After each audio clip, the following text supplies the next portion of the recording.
madi memberikan khobar fima madha yang telah terdahulu. Maka bagaimana di sini? Awas, jangan kalian menyebarkan berita hoaks karena pendengaran dan juga penglihatan dan hati telah dihitung, dihisab oleh Allah. Hakada maknahu? Au madza? Apa jawabnya? Maka di sini masuk kepada al-balaghah di Al-Qur'an bahwa al-madi qad arada bihi al-mudhari'. Maka di sini kana bimakna sayakunu. Maka bolehkah kita di sini masuk takwil? Hadal an nadkhul ila babi takwil. Kita mentakwilkan. Hal yajuz huna? Al-jawab yajuz. Kenapa? Hunaka qarina. Maka permasalahan Al-Qur'an dari lafaz-lafaznya tidak boleh kita untuk memalingkan makna kepada makna yang lain kecuali dengan qarina. Man yadhkur misal, masalan fi mas'alatil isti'adzah. Yaqulu ta'ala fi kitabihil karim, fa idza qara'tal Qur'an fasta'idz billahi minasyaitonir rajim. Ma makna hadil ayat? Kalau kita terjemahkan dengan tekstual, maka maknanya jika kalian telah membaca Al-Qur'an maka beristi'adzahlah kepada Allah. Idan rajul yaqra Al-Qur'an wa ba'da dzalik ba'da mantaha, setelah selesai a'udzu billahi minasyaitonir rajim. Begitu maknanya atau tidak begitu? Jawabnya, ini Al-Qur'an. Fa idza qara'tal Qur'an fi'lun madhi. Maknanya jika kamu telah selesai membaca Al-Qur'an, maka bacalah isti'adzah. Maka di sini boleh at-ta'wil. Limada yajuz ta'wil? Kenapa boleh ta'wil? Karena ada sharif dari dalil yang sahih. Mana sharifnya? Banyak sekali. Sharifnya di antaranya yang paling kuat hadis yang diriwayatkan oleh Abi Sa'id Al-Khudri, dikeluarkan oleh Imam At-Tirmidzi. Abu Sa'id Al-Khudri dulu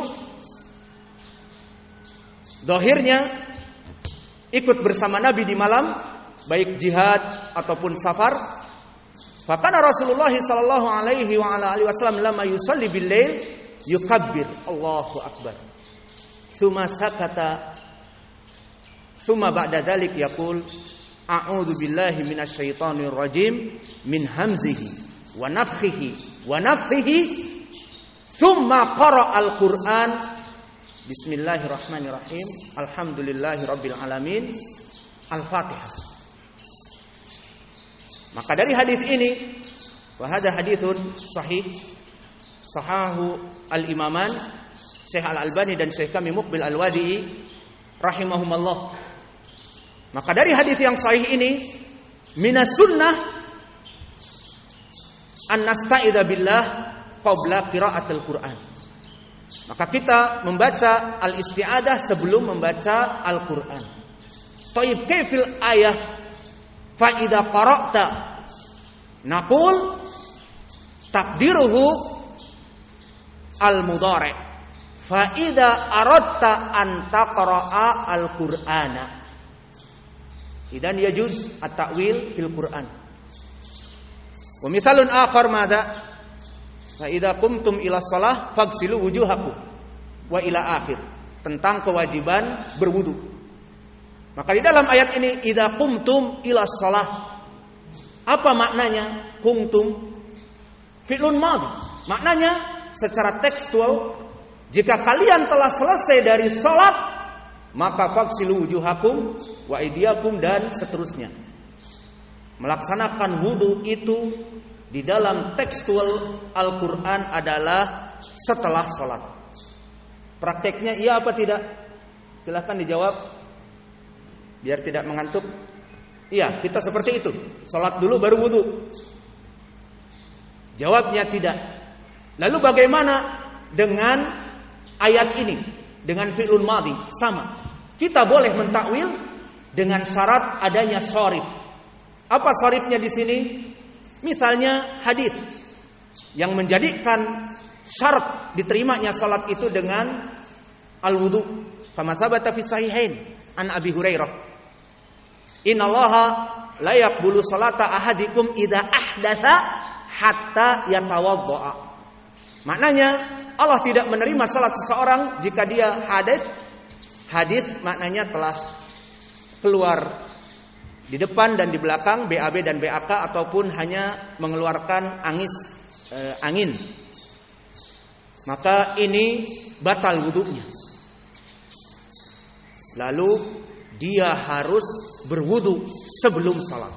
Maka dijadikan wudu syarat dari salat, dan syarat itu adalah sebelumnya. Maka ini dua contoh dari dua ayat. Lafduhu zahir bimaknal madha walakin arada bihi al-mudhari. Menunjukkan makna yang telah lampau, namun yang menginginkan yang akan datang. Dan di hadis juga banyak, seperti idza dakhala ahadukumul khala, maka membaca a'udzubillahi minal khubuthi wal khaba'ith.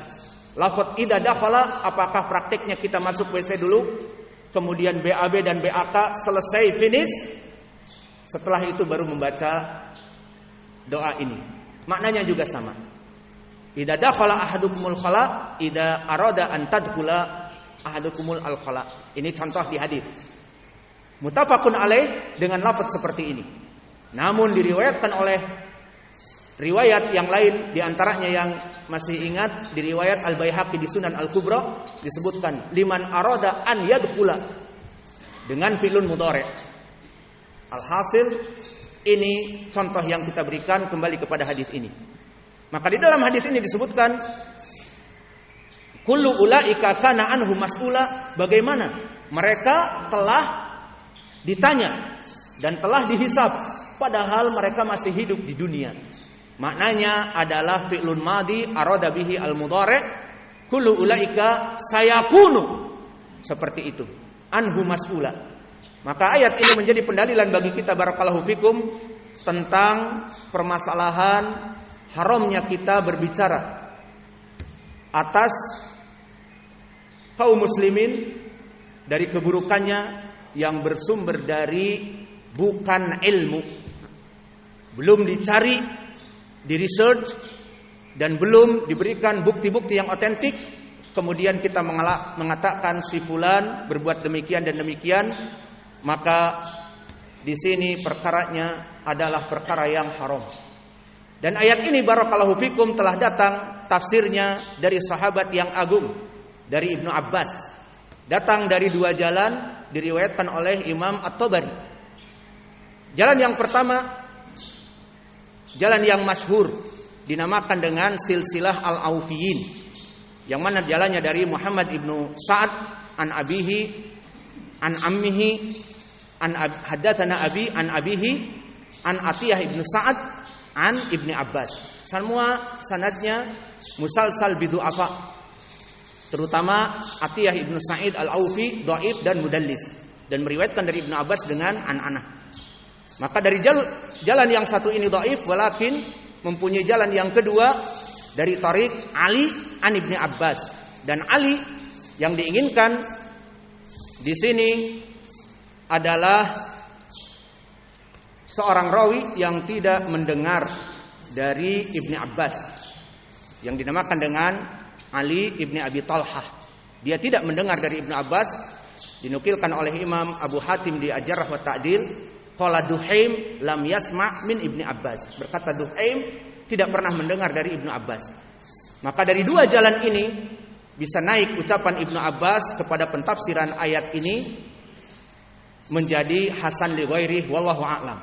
Maka berkata Ibnu Abbas, setelah kita mengetahui jalannya sahih, maka kita bacakan atau kita sebutkan dari ucapan Ibnu Abbas tersebut. Dikatakan la taqul ahadan bima laisa laka bihi ilm. Maka tidak boleh seseorang menghukumi seseorang selama dia itu masih dalam keadaan belum hakikat ilmu, belum mempunyai bukti otentik, dan belum mempunyai data-data yang lengkap. Maka ini di dalam ayat Al-Quran pendalilannya kami sebutkan dan juga wajah pendalilan dari segi walatakku dan i'rabnya, dan juga dari segi tafsir Ibnu Abbas yang hasan li ghairi. Maka inilah jalan untuk mengcounter dari perkara-perkara at-tahris bainana dari syaitan, agar kita tidak ikut campur kepada perkara yang kita tidak mengetahui ilmunya. Adapun pendalilan, kalau tadi di dalam ayat Al-Quran, maka di sana ada pendalilan di dalam hadis. Dan hadis ini diriwayatkan oleh Imam Muslim dari Abi Hurairah. Berkata Rasulullah sallallahu alaihi wa ala alihi wasallam, "Kafa bil mar'i kadiban." Cukuplah seseorang itu dicap sebagai big liar, kadiban, pendusta besar. Apa itu? An yuhadditsa bi kulli ma sami'a, di mana dia itu bagaikan burung beo. Seseorang berkata, maka burung itu akan berkata. Maka sifat dari seorang muslim harus dia yatasabbat bil khabar. Harus dia itu tasabut dengan khabar. Tidak seperti burung beo. Maka di sana ada yang mengatakan, aku melihat si fulan duduk dengan orang-orang yang melempem. Kemudian dia pun menyampaikan tanpa memeriksa khabar tersebut, tanpa mencari pendalilan yang kuat. Maka di sini cukup seseorang dikatakan pendusta di saat dia banyak menukil khabar-khabar yang mana khabar-khabar itu bukan bersumber dari landasan yang sahih.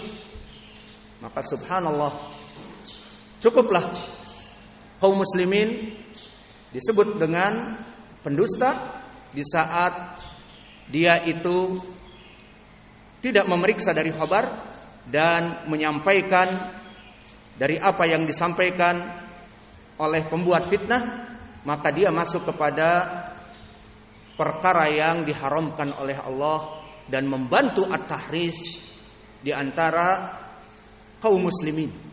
Maka syaitan membuat fitnah dan kaum muslimin menggorengnya dan memasaknya, menambah bumbu agar menjadi cita rasa yang spices, pedas-pedas enak, dan setelah itu menambah petrol kepada tungku api yang dinyalakan oleh syaitan, akhirnya fitnah menjadi besar.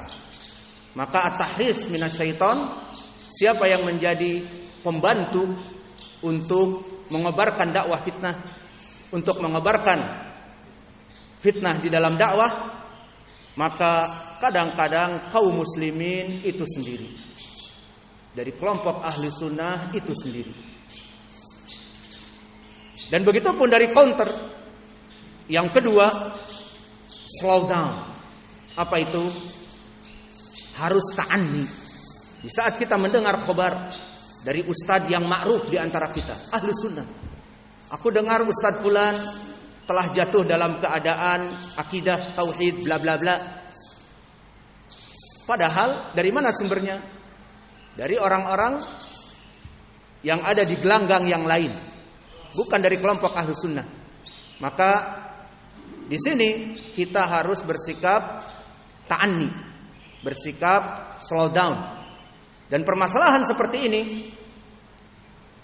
untuk bersikap ta'anni dari khobar-khobar yang ada, di mana kita mengerem dari berita tersebut dan kita periksa dan kita tangkih khobar itu benar, sahih atau tidak. Maka telah datang hadis dari Anas ibn Malik, berkata Rasulullah sallallahu alaihi wasallam, at-ta'anni minallah wal ajalah minasyaitan. Maka dari hadis ini menjadi pendalilan bagi kita bahwa sifat slow down, ta'anni itu dari Allah untuk menyelamatkan kita dari fitnah. Walakin al-istijal, terburu-buru dalam menghukumi dan terlalu cepat dalam memvonis, maka itu dari syaitan. Maka dari sini kita lebih meyakinkan lagi bahwa asal dari fitnah min iblis, at-tahris bainahum, Namun manusia yang menambahi bumbu dan memuntahkan petrol sehingga api lebih besar, inilah buktinya. Disebutkan bahwa al-ajalah minasyaiton, bahwa tergesa-gesa tanpa memeriksa khabar itu dari syaitan, dan oleh manusia disebarkan. Dan setelah sampai kepada Ustadz Fulan, Ustadz ini menghukumi. Ya sudah, kalau begitu kita hijrul mubtadi' dengan Ustadz Fulan. Jangan duduk di majelis Ustadz Fulan. Jangan bla bla bla dengan Ustadz Fulan. Dari mana? Dari khobar si Fulan. Ternyata khobar si Fulan dari mana? Dari orang yang bukan di gelanggang kita, dari orang-orang luar. Dari kelompok yang berjatuhan. Maka di sini di counter yang kedua ini, lupa tadi belum ditahrid karena sistem kita mengambil faidah dari hadis setelah kita meyakini kesahihannya. Maka hadis ini barakallahu fikum yang telah kami sebutkan diriwayatkan oleh Imam Al-Harith di Musnad Al-Mausuli dari jalan Al-Laits an Yazid ibn Abi Habib an Sa'ad ibn Sinan an Anas ibn Malik. Maka di sini Al-Laits ma'ruf Laits ibn Sa'ad, dan dia imam muhaddits dari ahli Misr. Namun Sa'ad ibn Sinan yang meriwayatkan dari Anas ibn Malik, maka dia rawi yang saduq hasanul hadis. Dan hadis ini pun telah disahihkan oleh Syekh Al-Albani rahimahullah. Maka counter yang kedua adalah kita melaksanakan ta'anni. Tidak mendengar khabar langsung menghakimi, langsung menghukumi, sehingga terjadilah fitnah yang ada, dan ini yang kita tidak menginginkan. Maka pembahasan ini adalah pembahasan intern. Kita ingin menjaga di antara kita tidak terjadi perpecahan, tidak terjadi persengketaan dan fitnah. Dan juga perkara yang ketiga untuk mengcounter dari fitnah tahris dari syaitan di dalam hadis yang telah kita baca adalah cross check ataupun tabayyun. Dan permasalahan cross check ataupun tabayyun ini adalah perkara yang diperintahkan oleh Allah Jalla wa Ala di dalam ayat Al-Qur'an, seperti antum telah menghafalnya di dalam surat Al-Hujurat, di mana Allah berfirman, "Ya ayyuhalladzina amanu in ja'akum fasiqun binaba'in fatabayyanu." Maka wahai orang-orang yang beriman, jika ada orang-orang yang fasik, mereka orang-orang yang fasik terbagi menjadi dua, fasik dari segi i'tiqad seperti kelompok ahlul bid'ah atau mereka yang terjatuh dan terperusuk kepada lubang-lubang kebid'ahan dan hawa nafsu, dan juga dari permasalahan hawa nafsu mencintai kemaksiatan, maka mereka adalah orang-orang yang fasik. Jika datang khabar dari mereka, binaba'in fatabayyanu. Kenapa? Ditakutkan agar antusibu qauman bijahalah fatusbihu ala ma fa'altum nadimin. Maka ditakutkan dengan cepat menghukumi tadi, kalian termasuk dari orang-orang yang akan menyesal di kemudian hari dengan mudahnya menghukumi saudara-saudara kalian. Masih ada waktu? Satu lagi? Masih ada? Kita hilangkan, masih ada sebetulnya hadis dalam permasalahan ini, namun kita hilangkan, cukup ayat saja. Ada hadis namun panjang. Maka kita berikan sekarang yang keempat setelah cross check adalah ijtinab minadh-dhon, bahwa kita harus berhusnudzon kepada saudara kita dan menjauhi suudzon. Maka maknanya ijtinab minadh-dhon, maknanya ijtinab, takdirnya min su'idzon. Adapun dzon yang baik kepada saudara kita, maka itu sangat dianjurkan. Adapun suudzon, maka inilah counter yang keempat. Kita jauhkan suudzon. dari khobar-khobar yang miring yang kita dengar dari Ustadz Fulan atau dari saudara kita ahli sunnah, maka telah diperintahkan oleh Allah Jalla wa Ala masih di dalam surat Al-Hujurat, ijtanibu katsiran minadh-dhann inna ba'dadh-dhanni itsmun. Maka jauhilah kebanyakan dari perkara-perkara suudzon kepada kaum muslimin. Dan disebutkan karena di antara dzon yang buruk kepada saudara-saudara kita itu adalah termasuk dari perbuatan dosa. Maka ini pendalilan di dalam Al-Quran. Dan begitu pun di dalam hadis yang ma'ruf muttafaqun alaih dari Abi Hurairah, bahwa Nabi Muhammad sallallahu alaihi wasallam bersabda, "Iyyakum wadh-dhann, fa inna dhanna akdzabul hadits, wala tajassasu, wala tahasadu, wala tabaghadu, wala tadabaru, wa kunu ibadallah ikhwana." Maka di dalam hadis yang muttafaqun alaih ini disebutkan, hati-hati kalian dalam permasalahan suudzon kepada ahli sunnah, kepada ustadz ahli sunnah, kepada ikhwah ahli sunnah. Fa inna dhanna akdzabul hadits. Maka dzon itu adalah sedusta-dustanya dari ucapan. Maka di sini dalilnya di dalam hadis jelas. Kemudian ditambah min bab faidah, di dalam hadis ini disebutkan, maka janganlah kalian saling tajassus, di antara kalian menjadi mata-mata. Dan ini yang terjadi fitnah di mana-mana. Kami ingat di saat fitnah Al-Hajabirah, maka orang-orang yang mengikuti hajuri tajassus. Oh, ini membela Abdurrahman Mar'i dengan ulama. Apa yang dia dengar? Oh, ternyata mendengar kaset Syekh Robi, mendengar kaset Syekh Ubaid, yang mana Syekh Robi dan Syekh Ubaid bagi Al-Hajuri itu adalah perkara yang tidak boleh untuk didengar kaset-kasetnya dan sebagainya. Maka sibuk kaum muslimin pada saat itu untuk tajassus kepada saudara-saudaranya yang lain. Dikarenakan apa? Dikarenakan fitnah tadi. Maka disebutkan wala tahasadu, janganlah kalian saling hasad di antara kalian. Wala tabaghadu, dan janganlah di antara kalian saling memusuhi. Wala tadabaru. Apa makna tadabaru? Minad dubur, maknanya membelakangi.